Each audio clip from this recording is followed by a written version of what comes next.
All right, guys, let's talk curb appeal. It's one of the most important things you can do when readying your house for the market.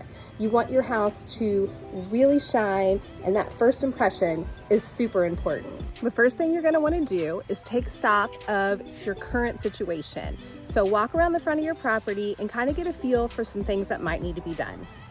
You're going to want to make sure your grass has been mowed and manicured.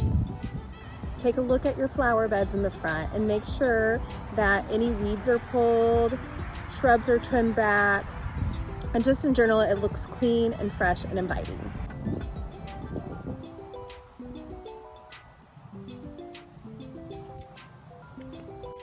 Now that you have your flower bed looking fabulous, let's move on to the front porch. One huge rule of thumb is you just want to spray it all down. If you have a power washer, that's perfect. Get it out, get using it. Spray your entire porch down. Make sure that if you have any areas that might need a paint touch-up, especially on the front door, get that done.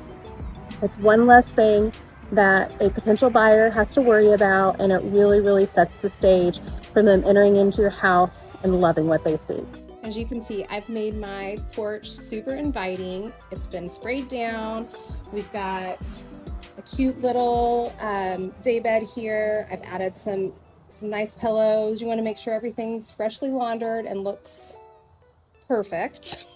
And then, you can add some little things that really just kind of make the porch pop.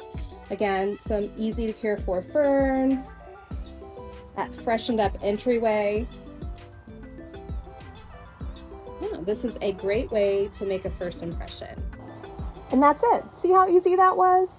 Now you're all set for when you have showings and buyers are waiting around for their agent to get the key out of the lockbox. They're gonna love what they see, and they are gonna be so pumped to go in and see the inside of your house. Wasn't that hard, right? Right, Ace? Say bye. We'll see you next time. On or off the water, I've got you covered. Give me a call today.